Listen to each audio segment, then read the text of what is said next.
On debate, Senator No. Thank you, Mr. Speakers.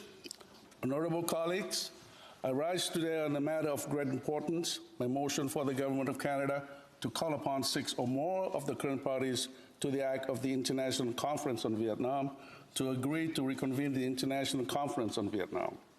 In an effort to end the Vietnam War and come to the lasting resolution, the agreement of ending the war and restoring peace in Vietnam and its protocol, commonly known as the Paris Peace Accord or Paris Agreement, were signed by the U.S., the Republic of Vietnam called South Vietnam, the Democratic Republic of Vietnam called North Vietnam, and the Provisional Revolutionary Government of the Republic of Vietnam called Viet Cong in Paris on January 27, 1973.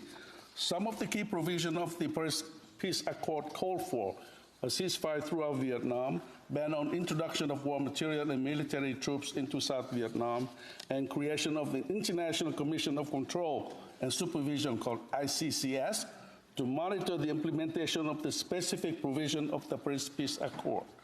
According to Article 19 of the Paris Agreement, from February 26 to March the 2nd, a second international conference was held again in Paris, which, among other things, established the ICCS rule of conduct and its reporting mechanism to support the agreement's implementation.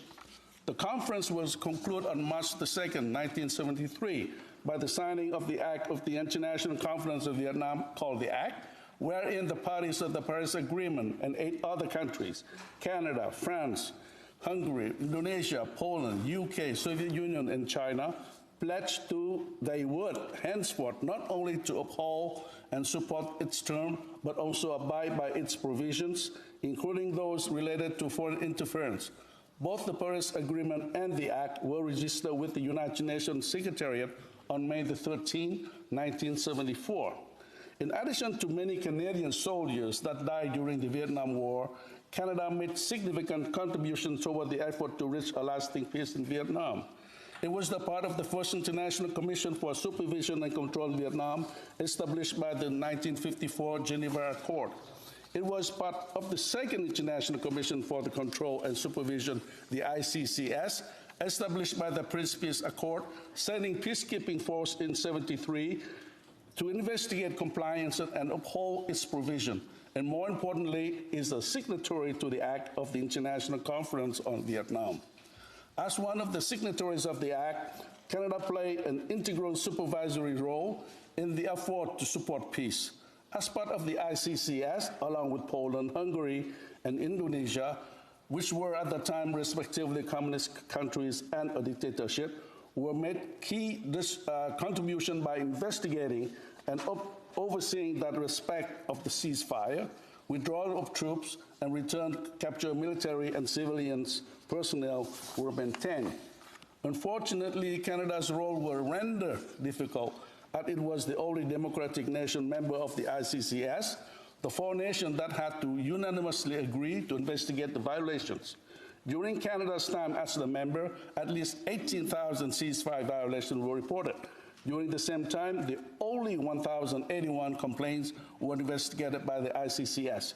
Despite the subsequent invasion of South Vietnam by North Vietnamese Communist force in 1975, in absolute violation of the Paris Peace Accord and of the Act, I believe they remain a valuable diplomatic tool for the resolution of dispute between signatory parties that arise from violation of the term.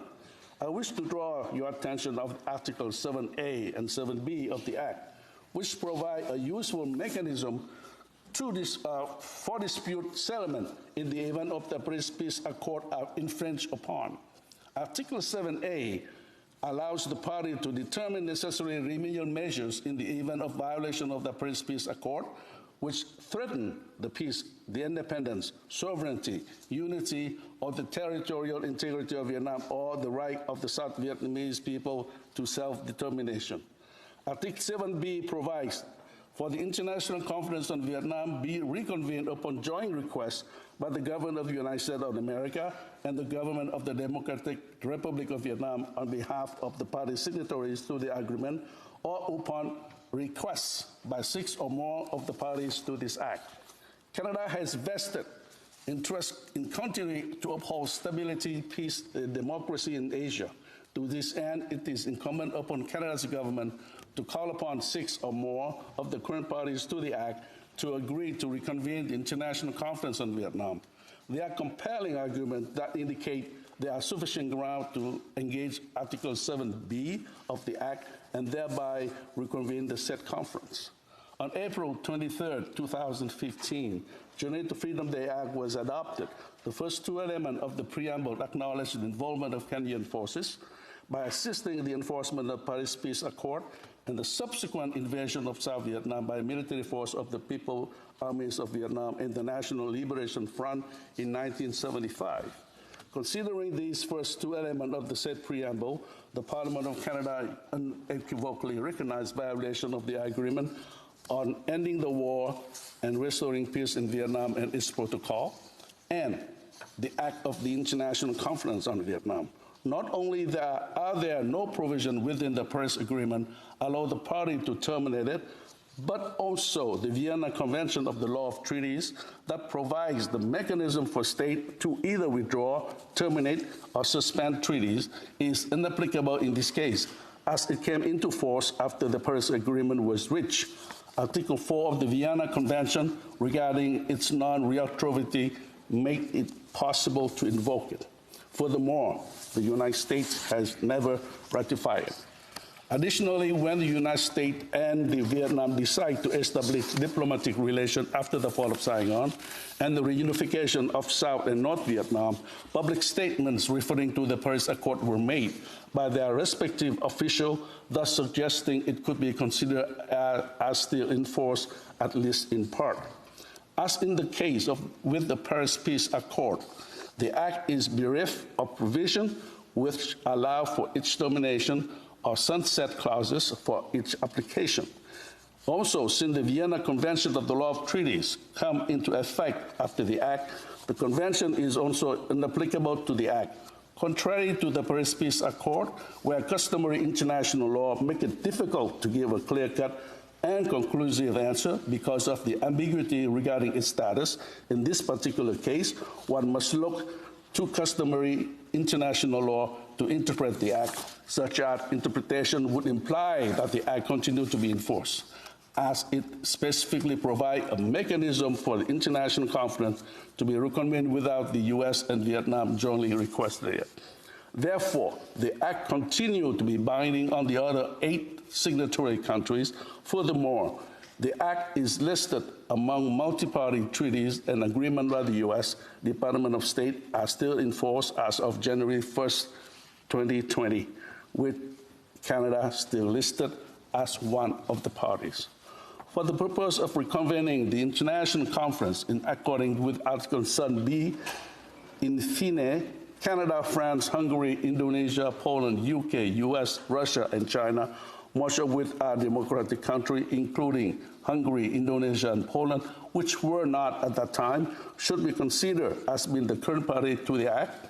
For the reconvention of the international conference to take place, at least 6 of them should agree to it.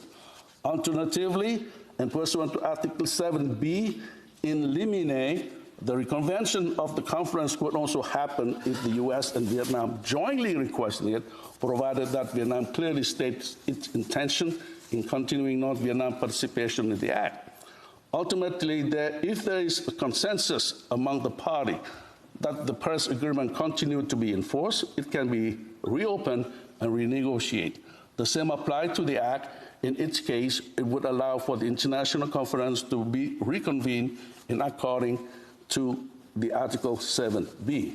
Furthermore, during a luncheon at the Nixon Center in Washington on April 24, 1998, entitled Vietnam, the Paris Agreement and Their Meaning for Today, former U.S. Secretary of State Dr. Henry Kissinger said, and I quote, "Because an agreement that you don't enforce is a surrender.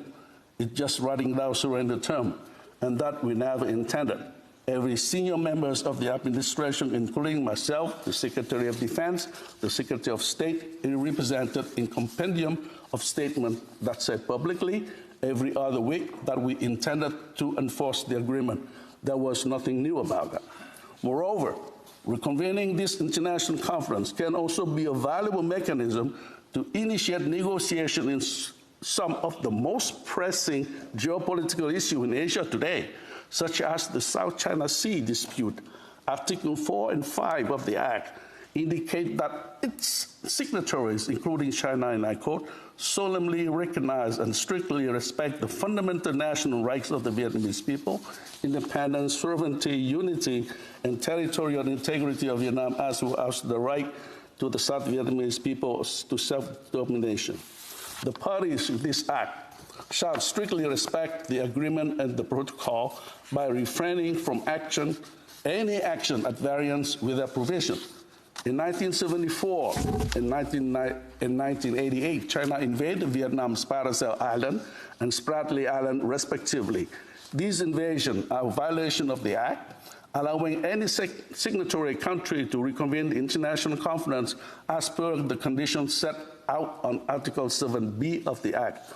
On December 30th, 1974, President Ford signed a public law 93-559, Section 34B4, which required United States executive branch to reconvene the international conference in the eventuality of any violation of the Paris Peace Accord.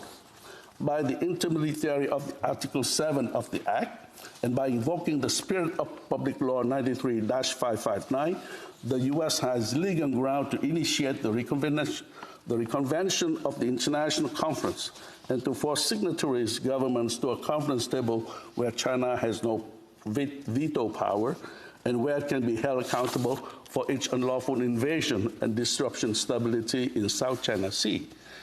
Additionally, on April 24, 2018, we passed a motion in this chamber calling up the government of Canada to take a leading role in urging all involved parties in South China Sea dispute to promote peace by supporting international law and its regional partners and allies, as well as by taking additional steps necessary to de-escalate tension and restore the peace and stability in the region. More recently, during an appearance of the House of Commons Special Committee on Canada-China relations this April, Minister Sajjan said, and I quote, Canada opposes land reclamation projects and building outposts in dispute areas for military purposes. We support lawful commerce, freedom of navigation, and freedom of overflight in accordance with international law. We will continue supporting our allies and partner in the Asia-Pacific region, especially in the face of unilateral action that undermine peace and stability. The minister delivered a similar speech during the 12th annual conference on the South China Sea held in Vietnam on November 2020. It is worth mentioning that Canada is also actively maintaining a naval presence in that region. Colleague, for all these reasons, it is therefore of the utmost importance to reopen this important conference and give serious consideration to reconvening the historic multilateral forum that is the International Conference on Vietnam. I truly believe this would be a vital policy tool and a useful means for the diplomatic and the peaceful resolution of conflicts in Asia. Thank you.